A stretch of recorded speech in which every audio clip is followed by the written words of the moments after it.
പ്രകൃതിയെ അറിയാനുള്ള ഒരു യാത്രയിലാണ് നമ്മൾ.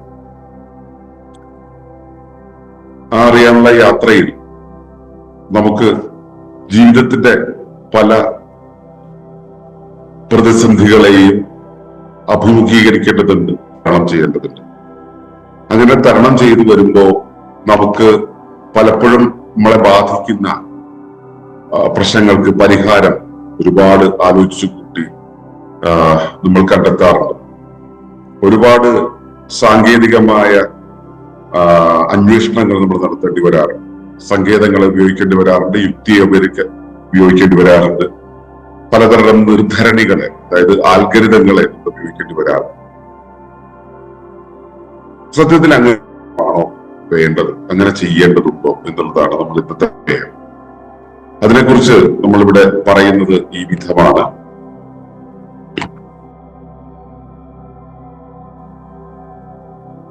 Solutions lies in nature.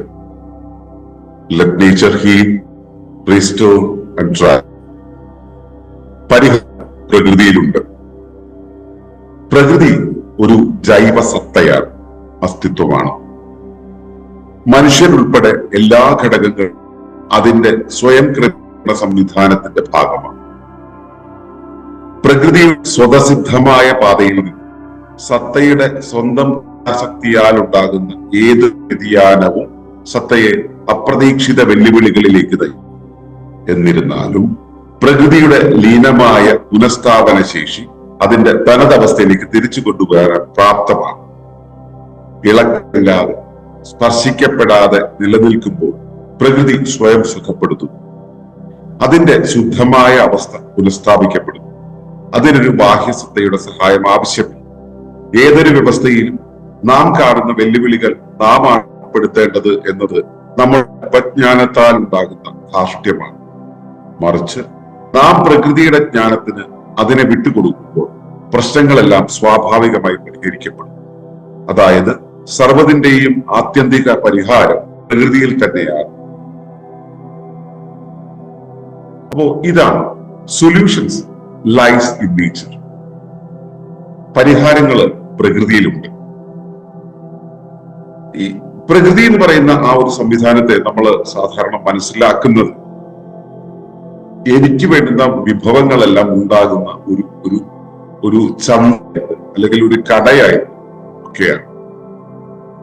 പ്രകൃതി എന്നുള്ളത് ഈ മുറിച്ചാൻ പറ്റുന്ന ഒരു റിയൽ എസ്റ്റേറ്റ് ഉൽപ്പന്നമായിട്ട് നമ്മൾ കണക്കാക്കുന്നിടത്ത് നമുക്ക് വേണ്ടുന്ന വിഭവങ്ങൾ അടുക്കി വെച്ചിരിക്കുന്ന ഷെൽഫായിട്ട് കണക്കാക്കുന്നിടത്തൊക്കെയാണ് നമുക്ക് തെറ്റിപ്പോകുന്നത്. കമ്പോളം, വിപണി, ആദായം തുടങ്ങിയ കാര്യങ്ങളാണ് നമ്മളെ നിയന്ത്രിക്കുന്നത്. അത്തരം ഒരു ലോകത്താണ് നമ്മൾ ജനിച്ചു വീണത്. നമ്മുടെ അച്ഛനമ്മമാർ അങ്ങനെയാണ് ജീവിച്ചു വന്നത് എന്നതുകൊണ്ട് അവർ നമ്മളെ അത്തരം ഒരു സംവിധാനത്തിലൂടെയാണ് കടത്തിവിടുന്നത്. അതുകൊണ്ട് തന്നെ നമ്മൾക്കുണ്ടാകുന്ന കുഞ്ഞുങ്ങളെയും നമ്മൾ ആ വിധത്തിൽ കടത്തിവിടാൻ ശ്രമിക്കുന്നു എന്നത്. സത്യത്തിൽ പ്രകൃതി എന്നുള്ള സംവിധാനം എന്താണ് എന്നതിനെ നമ്മൾ കഴിഞ്ഞ ദിവസം പഠിച്ചിരുന്നു. ഒരിക്കൽ കൂടെ നമുക്കതിനെ ഒന്ന് ഓർത്തെടുക്കുകയാണെങ്കിൽ, പ്രപഞ്ചം എന്ന സ്വയം നിയന്ത്രിതമായ ആ മഹാസംവിധാനത്തിന്റെ ആ സ്വയം സംവിധാനത്തെ തന്നെയാണ്, സ്വയം നിയന്ത്രണം എന്നുള്ള ആ പ്രതിഭാസത്തെയാണ് നമ്മൾ സാധാരണ ജീവൻ എന്ന് വിളിക്കുന്നത്. ആ പ്രപഞ്ചം എന്നുള്ള മഹാസംവിധാനത്തിനകത്ത് നമ്മൾ സ്കൂൾ ക്ലാസ്സുകളിൽ പഠിച്ചിട്ടുണ്ട്. പലതരം നക്ഷത്രങ്ങളുണ്ട്, ഗാലക്സികളുണ്ട്, നക്ഷത്ര സമൂഹങ്ങളുണ്ട്. അപ്പോ വലിയ പ്രപഞ്ചമാകുന്ന കൂടിന്റെ അകത്ത് കുറെ ഗാലക്സികൾ. ഈ ഓരോ ഗാലക്സിയും കൂടുകളാണ്. ഗാലക്സിക്ക് അകത്ത് ഒരുപാട് നക്ഷത്രങ്ങളുണ്ട്. അതിലൊരു നക്ഷത്ര സമൂഹമാണ് ഈ സൗരയൂഥം എന്ന് പറയുന്നത്. ഈ സൗരയൂഥം എന്ന് പറയുന്ന നക്ഷത്ര സമൂഹവും ഒരു കൂടാണ്. ആ കൂടിന്റെ അകത്താണ് കുറെ ഗ്രഹങ്ങളാകുന്ന കൂടുകൾ. ഇവയെല്ലാം സ്വയം വർക്ക് ചെയ്തുകൊണ്ടിരിക്കുന്നു. ആ ഓരോ ഗ്രഹത്തിന്റെയും ഇടയിലുള്ള ഒരു കൂടാണ് ഭൂമി എന്നത്. ഭൂമിയും സ്വയം കറങ്ങിക്കൊണ്ടിരിക്കുന്നു. സ്വയം അതിന്റെ പ്രവർത്തനങ്ങളെല്ലാം തന്നെ സംഭവിപ്പിച്ചുകൊണ്ടേയിരിക്കും. അതിനകത്തുള്ള പലതരം കൂടുകളിൽ ഒരു കൂടാണ് ജീവരാശി. ആ ജീവരാശി എന്ന കൂടിന്റെ അകത്തെ ഒരു കൂടാണ് മനുഷ്യരാശി എന്ന് പറയുന്നത്. മനുഷ്യരാശിക്കകത്തെ ഒരു കൂടാണ് മനുഷ്യരെന്ന് പറയുന്ന നിങ്ങൾ. നിങ്ങളാകുന്ന കൂടിന്റെ അകത്താണ് നിങ്ങളുടെ ശരീരത്തിലെ അവയവങ്ങളൊക്കെ. അവയവങ്ങളാകുന്ന കൂടിന്റെ അകത്താണ് നിങ്ങളുടെ കലകൾ എന്ന് പറയുന്നത്. കലകളാകുന്ന കൂടിന്റെ അകത്താണ് കോശങ്ങൾ. കോശങ്ങളാകുന്ന കൂടിന്റെ അകത്താണ് കോശാന്തര ദ്രവങ്ങളും തന്മാത്രകളും. തന്മാത്രകളാകുന്ന കൂടുകൾക്കകത്താണ് അണുക്കൾ അല്ലെങ്കിൽ ആറ്റങ്ങൾ എന്ന് പറയുന്നത്. അതിന്റെയും അകത്താണ് മൂലകങ്ങൾ എന്ന് പറയുന്നത്. അതിന്റെയും അകത്താണ് സഭാറ്റോൺപിക കണങ്ങൾ എന്ന് പറയുന്നത്. അതിന്റെയും അകത്താണ് ക്വാക്കുകളും ഒക്കെ. അതിന്റെയും അകത്തേക്ക് പോകുമ്പോൾ ഊർജസാന്ദ്രങ്ങളെ നമുക്ക് കാണാൻ കഴിയും. അതിന്റെയും അകത്തേക്ക് പോകുമ്പോൾ ബോധകണങ്ങളെ നമുക്ക് കാണാനാകും. ഞാൻ പറഞ്ഞു വന്നത് കൂടുകൾക്കകത്ത് കൂടുകൾ ഒരു സംവിധാനത്തിന്റെ അകത്ത് ഉള്ള ഒരു അവിടെയുള്ള ഒരു ബോധമാണ് നമ്മൾ. അതിന്റെ മുകളിൽ നിന്നും താഴെ വരെയുള്ള മുഴുവൻ കാര്യങ്ങളും സ്വയമേവ സംഭവിക്കുന്നതും സ്വയമേവ പരസ്പരം സംഘടിപ്പിക്കുന്നതുമാണ്. ഇതില് ഞാൻ എന്ന് പറയുന്നതാണ് നിങ്ങൾ മനസ്സിലാക്കിയ ഞാൻ, നിങ്ങളുടെ ശരീരം. അത് അവിടെ നിന്നാണ് നിങ്ങൾ ചിന്തിച്ചു തുടങ്ങുന്നത്. നിങ്ങൾക്ക് മുകളിൽ ഒരു ജൈവ സംവിധാനമുണ്ടല്ലോ, ആ സംവിധാനത്തെയാണ് പ്രകൃതി എന്ന് പറയുന്നത്. നിങ്ങളാകുന്ന ജീവനെ പേർന്ന വലിയൊരു ഗർഭപാത്രം, അതാണ് പ്രകൃതി. അതിന് ജീവനുണ്ട്, അതുകൊണ്ടാണ് നിങ്ങൾ ഉണ്ടായത്. അതിന്റെ ജീവന്റെ ഭാഗമായിട്ടാണ് നിങ്ങൾ തുടിക്കുന്നത്, നിങ്ങൾ പ്രവർത്തിക്കുന്നത്. അത് ഒരു ജൈവസത്തയാണ്. ഗയ്യ ഹൈപ്പോത്തസിസ് പറയുന്നത് അനുസരിച്ച്, ഇപ്പൊ അത് ഗയ്യ തിയറി എന്നുള്ള രീതിയിൽ അംഗീകരിക്കപ്പെട്ടിട്ടുണ്ട്. ഗയ്യ ഹൈപ്പോത്തസിസ് പറയുന്നത് അനുസരിച്ച് ഭൂമി തന്നെ ഒരു ജീവിയാണ്. നമ്മൾ കരുതുന്ന പോലെ ഒരു ജീവിയല്ല, ഒരു സ്പീഷീസ് എന്നുള്ള രൂപത്തിലുള്ള ഒരു ജീവിയല്ല. അതൊരു ജൈവ സംവിധാനം, അതൊരു ജൈവ അസ്തിത്വം. ഇപ്പൊ തൽക്കാലം നമ്മളിപ്പോ ഇന്നലെ കാണാൻ പോയ വനം അല്ലെങ്കിൽ നമ്മളിവിടെ ചുറ്റും കണ്ടുകൊണ്ടിരിക്കുന്ന പ്രകൃതി എന്ന് പറയുന്നത് ഒരു ജൈവ അസ്തിത്വമാണ് എന്നത് ആദ്യം മനസ്സിലാക്കി. ഈ ജൈവതയെ കുറിച്ച് നമ്മൾ കഴിഞ്ഞ ദിവസം പഠിച്ചിരുന്നു. ജീവൻ എന്ന് പറയുന്നത് സ്വയം പ്രവർത്തിക്കാനുള്ള, സ്വയം പരിഹരിക്കാൻ, സ്വയം പരിവർത്തിക്കാനൊക്കെയുള്ള അവസ്ഥയുടെ സ്വയം പ്രവർത്തന സംവിധാനമാണ്. അപ്പോ വ്യവസ്ഥ എന്ന് ഞാൻ പലതവണ പറയുമ്പോൾ വ്യവസ്ഥ എന്താണെന്ന് പഠിക്കേണ്ടതുണ്ട്. അതിന് വ്യവസ്ഥാ നിയമം എന്ന് പറയുന്ന ഒരു ശാസ്ത്രശാഖ തന്നെയുണ്ട്. അതുവഴിയാണ് ലോകത്തെ എല്ലാ സംവിധാനങ്ങളെയും അവർ ചിട്ടപ്പെടുത്തുന്നത്. പക്ഷേ ലോകത്തെ എല്ലാ സംവിധാനങ്ങളെയും ചിട്ടപ്പെടുത്തുന്ന വ്യവസ്ഥാ നിയമം ഈ കമ്പ്യൂട്ടർ ഉപയോഗിക്കാൻ പഠിപ്പിക്കാൻ വേണ്ടി മാത്രമാണ്, നെറ്റ്വർക്കിങ്ങിന്റെ ഒരു മേഖലയിൽ അല്ലെങ്കിൽ കമ്പ്യൂട്ടർ സിസ്റ്റം ഉണ്ടാക്കുന്നതിന് വേണ്ടി മാത്രമാണ് അവർ ഉപയോഗിക്കുന്നത്. അല്ല, അതിനുവേണ്ടി മാത്രമാണ് അവർ നമ്മളെ പഠിപ്പിക്കുന്നത്. പക്ഷെ എല്ലാ വ്യവസ്ഥകളെയും ചിട്ടപ്പെടുത്താൻ ലോകത്തെ നിയന്ത്രിക്കുന്ന ശക്തികൾ അതിനെയാണ് ഉപയോഗിക്കുന്നത്, വ്യവസ്ഥാ നിയമത്തെ. അത് നിങ്ങൾ പഠിക്കണം, സാധാരണക്കാരായി നിങ്ങൾ പഠിക്കണം. എങ്കിൽ മാത്രമാണ് എങ്ങനെയാണ് വിധാനം പ്രവർത്തിക്കുക എന്നുള്ളത് മനസ്സിലാക്കണം. അപ്പോ ഈ പ്രകൃതി എന്ന് പറയുന്ന മഹാസംവിധാനത്തിന്റെ, മഹാവ്യവസ്ഥയുടെ ഒരു ഘടകമാണ് നിങ്ങൾ. എല്ലാ ഘടകങ്ങളും ഒരുമിച്ച് ചേർന്ന്, ഇപ്പോ ഒരു സൈക്കിൾ എടുക്കുകയാണെങ്കിൽ സൈക്കിൾ ഘടകങ്ങളെല്ലാം കൂടെ ഒരു ചേർത്ത് വെച്ച് കഴിഞ്ഞാൽ സൈക്കിൾ ആവില്ല. അതേസമയം സൈക്കിളിന്റെ ഘടകങ്ങളെല്ലാം വിശേഷമായ രീതിയിൽ ഘടിപ്പിച്ചു വെച്ച് കഴിഞ്ഞാൽ ഒരു നമുക്ക് ചവിട്ടി നടക്കാൻ കഴിയുന്ന ഒരു സവിശേഷവും. അപ്പൊ എല്ലാം കൂടെ ചേരുമ്പോൾ ആ എല്ലാം വരുന്നതിലും കൂടുതലായ ഒരു സവിശേഷത പ്രത്യക്ഷമാകും. എമർജിങ് പ്രോപ്പർട്ടി എന്ന് പറയും. അപ്പൊ എല്ലാം കൂടെ ചേരുമ്പോൾ കിട്ടുന്നതാണ് ടോട്ടൽ. സവിശേഷത എന്ന് പറയുന്നത് മോർ ദാൻ ദി ടോട്ടൽ ആണ്, മൊത്തമുള്ളതിലും അധികമായിട്ട്. നിങ്ങളുടെ ശരീരത്തിലെ ഘടകഭാഗങ്ങളെല്ലാം കൂടെ ചേർന്ന് കഴിഞ്ഞാൽ ഉണ്ടാകുന്നതിലും അധികമാണല്ലോ നിങ്ങൾ, അല്ലെ? നിങ്ങളുടെ താല്പര്യങ്ങൾ, നിങ്ങളുടെ ഇഷ്ടങ്ങൾ, നിങ്ങളുടെ മറ്റു ഒരുപാട് കാര്യങ്ങൾ. അപ്പോ നമ്മൾ ഒരു ജൈവ വ്യവസ്ഥയാണ്, ജൈവസത്തയാണ്. ആ ജൈവസത്ത എന്ന് പറയുന്നത് പ്രകൃതിയാകുന്ന മഹാവ്യവസ്ഥയുടെ ഘടകമാണ്. അപ്പൊ മനുഷ്യരുൾപ്പെടെ എല്ലാ ഘടകങ്ങളും അതിന്റെ സ്വയം ക്രമീകരണ സംവിധാനത്തിന്റെ ഭാഗമാണ്. പ്രകൃതി എന്ന മഹാസംവിധാനത്തിന്റെ സ്വയം ക്രമീകരണ സംവിധാനത്തിന്റെ ഭാഗമാണ്. പ്രകൃതിയുടെ സ്വതസിദ്ധമായ പാതയിൽ നിന്നും സത്തയുടെ സ്വന്തം ഇച്ഛയാലുണ്ടാകുന്ന ഏതൊരു വ്യതിയാനവും സത്തയെ അപ്രതീക്ഷിതമായ വെല്ലുവിളിയിലേക്ക് നയിക്കും.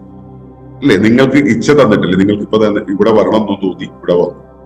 നിങ്ങൾക്ക് ഇത് കേൾക്കണമെന്ന് തോന്നി, കേൾക്കുന്നു. നിങ്ങളുടെ ഇച്ഛ പ്രകാരമാണ് നിങ്ങൾ പ്രവർത്തിക്കുന്നത്. അപ്പോ സ്വന്തം ഇച്ഛ കൊണ്ട് നിങ്ങൾക്ക് തീരുമാനങ്ങൾ എടുക്കാം. പക്ഷെ സ്വന്തം ഇച്ഛയാലാണോ അതോ പ്രകൃതിയുടെ ഇച്ഛയാലാണോ നമുക്കറിയില്ല. പക്ഷെ നിങ്ങൾക്കൊരു സ്വാതന്ത്ര്യം ഉണ്ട്. നിങ്ങൾ ഇച്ഛിക്കുന്ന കാര്യങ്ങൾ നടപ്പിലാക്കുക എന്നുള്ളൊരു സ്വാതന്ത്ര്യം തന്നിട്ട്. പശുവിനെ ഒരു കുറ്റിയിൽ കയറുകൊണ്ട് കെട്ടിയിട്ടാല് പശുവിന് ആ കെട്ടിയിട്ടതിനിടയിൽ എവിടെ വേണമെങ്കിലും പോയി മേയാം, പുല്ല് തിന്നും. അപ്പോ എവിടെ പോകണമെന്നുള്ളത് പശുവിന്റെ തീരുമാനമാണ്. പക്ഷെ അത് ഏത് ഭാഗത്തൊക്കെ പോകാമെന്നുള്ളത് പശുവിനെ കെട്ടുന്ന ആൾ ആദ്യമേ തീരുമാനിച്ചിട്ടുണ്ട്. ആ നിർണയമാണ്. കുറ്റിയടിക്കുന്ന സ്ഥലമൊക്കെ. നിങ്ങളെ കേരളത്തിൽ ഈ സ്ഥലത്ത് കൊണ്ട് ജനിപ്പിച്ചത്, നിങ്ങൾക്ക് ചില അറിവുകളും കഴിവുകളും ഉള്ളത്, ഇതൊക്കെ നിങ്ങളുടെ കയറുകളാണ്. ഈ കയറുകൾ ഉപയോഗിച്ച് നിങ്ങളുടെ പ്രവർത്തനം എവിടെ വരെ പോകണമെന്ന് നിർണയിച്ചിട്ടുണ്ട് പ്രകൃതി.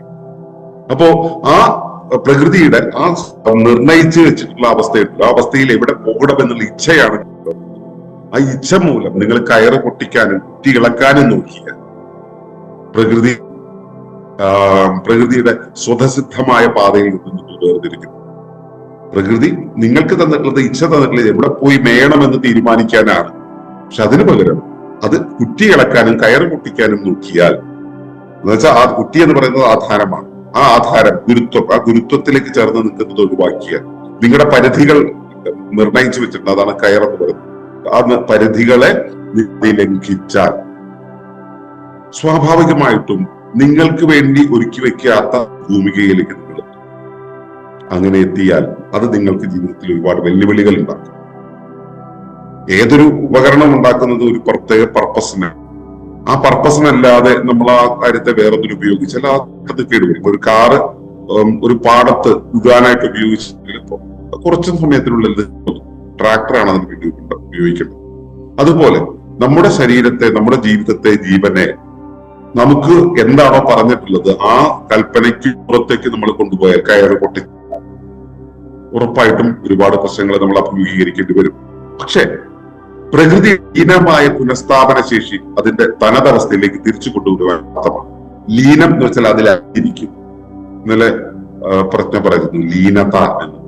ആ ലീനമായിരിക്കുന്ന, അകത്തിരിക്കുന്ന, അലിഞ്ഞിരിക്കുന്ന, അതിനകത്ത് ഒളിഞ്ഞിരിക്കുന്ന ആ ലീനമായിട്ടുള്ള പുനഃസ്ഥാപന ശേഷി.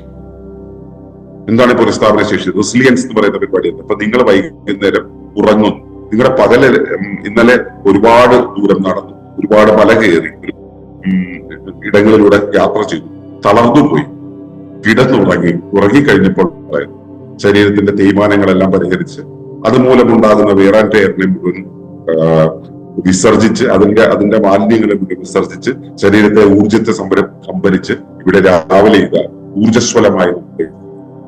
ഈ ഊർജ്ജസ്വലതയിലേക്ക് നമ്മളെ എത്തിച്ചത് നമ്മുടെ ഇന്നലെയുള്ള ആ ക്ഷീണവും പ്രശ്നങ്ങളും തേയ്മാനങ്ങളും ദുരിതങ്ങളും എല്ലാം തീർത്ത് വീണ്ടും നമ്മളെ പുനഃസ്ഥാപിച്ചത് എന്താണ്?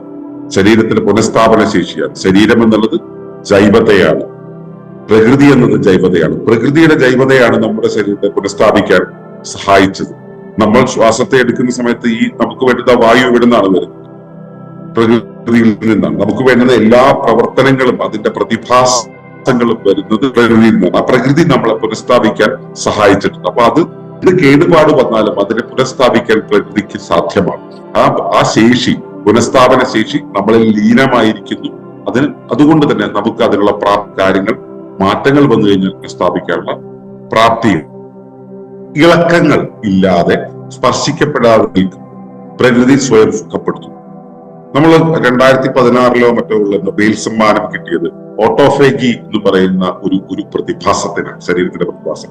ഉപവസിക്കുകയാണെങ്കിൽ ശരീരം അതിന്റെ എല്ലാ രോഗങ്ങളെയും പരിഹരിച്ച് പുനഃസ്ഥാപിച്ചു കൊടുക്കും എന്നുള്ളതിനാണ് നൊബേൽ സമ്മാനം കിട്ടിയത്.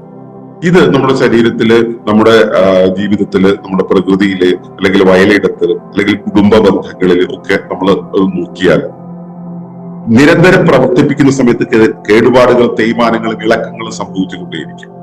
ആ പ്രവർത്തനം ഒന്നും നിർത്തിവെച്ച് കഴിഞ്ഞാൽ, പ്രത്യേകിച്ച് ജൈവ സംവിധാനങ്ങൾ കൃത്യമായിട്ട് പ്രവർത്തിക്കുക, പ്രവർത്തനത്തെ നിർത്തിവെച്ച് കഴിഞ്ഞാൽ അത് വീണ്ടും പുനഃസ്ഥാപിച്ച് പഴയ രൂപത്തിലേക്ക് കൊണ്ടുവരും. ഇളക്കങ്ങളില്ലാതെ സൂക്ഷിക്കണം, സ്പർശിക്കപ്പെടാതെ അൺടച്ചബിൾ ആയിട്ട് സൂക്ഷിക്കണം.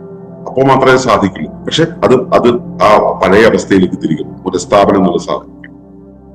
ആ പുനഃസ്ഥാപനത്തിന് ഒരു സത്തയുടെ സഹായം, സപ്പോർട്ട് ആവശ്യമില്ല. ഇപ്പൊ പ്രകൃതിയിൽ ഒരു എറർ നിങ്ങൾ കണ്ടു, ആ എറർ കണ്ടു കഴിഞ്ഞാൽ നിങ്ങൾ അതിനു വേണ്ടി ഒരു മെനക്കെടേണ്ട കാര്യമില്ല. പ്രകൃതി അത് ക്ലിയർ ആക്കിക്കും. നിങ്ങളുടെ ശരീരത്തിന് ഒരു കേടുപാട് കണ്ടു, നിങ്ങൾ അതിനുവേണ്ടി തലകുത്തി മറിയേണ്ട കാര്യമില്ല. നിങ്ങൾ വെറുതെ ഇരുന്ന് കൊടുത്താൽ മതി. വെറുതെ ഇരുന്ന് കൊടുക്കേണ്ടത് എങ്ങനെയാണെന്ന് അറിയണം. നമ്മൾ വെറുതെ ഇരുന്ന് കൊടുക്കുക എന്നുള്ള രീതിയിൽ നമ്മൾ സാധാരണ എങ്ങനെ വെറുതെ ഇരുന്ന് കൊടുക്കുക?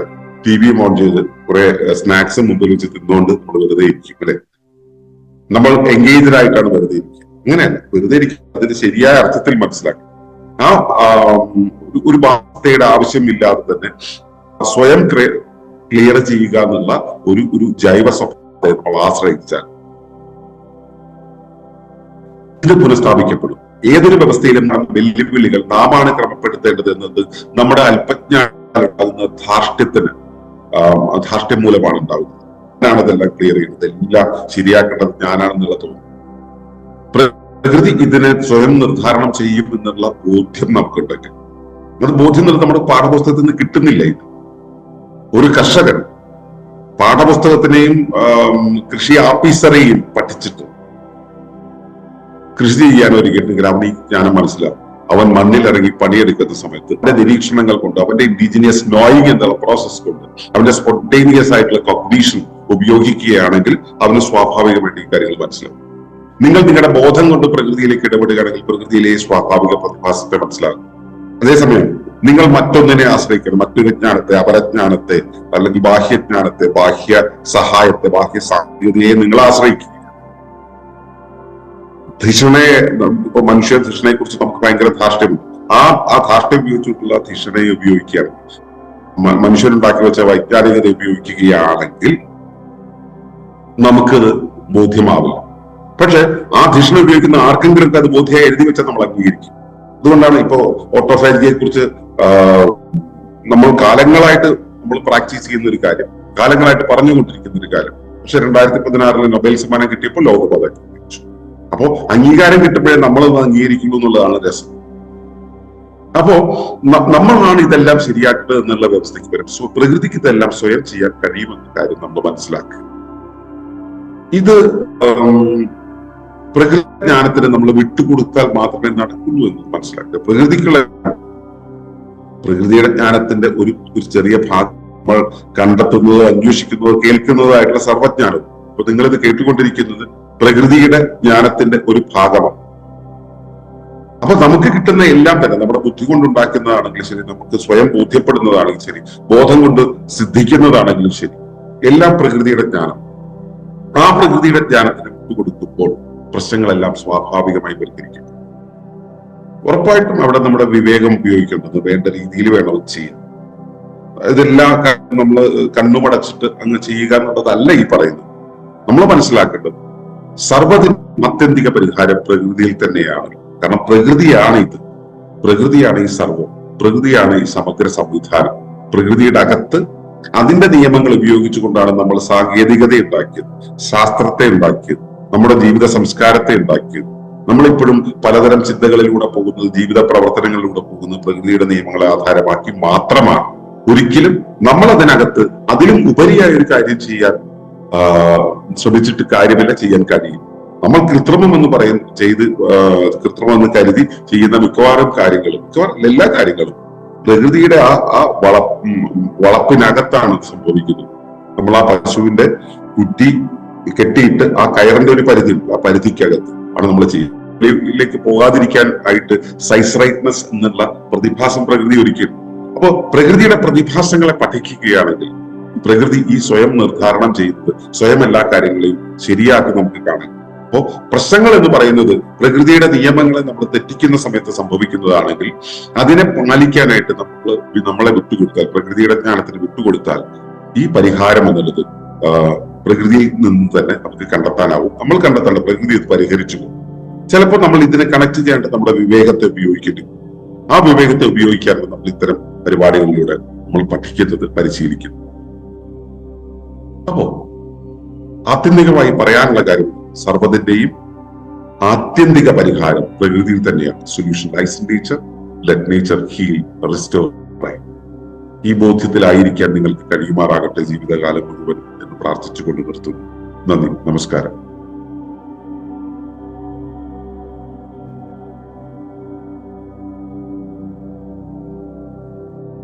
ഈ വിഷയം ഇഷ്ടമായെങ്കിൽ ഒന്ന് ലൈക്ക് ചെയ്യുക, കമന്റ് ചെയ്യുക, ഷെയർ ചെയ്യുക. നിങ്ങൾ പ്രകൃതിയെ ഇഷ്ടപ്പെടുന്നുവെങ്കിൽ ഈ ചാനൽ സബ്സ്ക്രൈബ് ചെയ്യുക.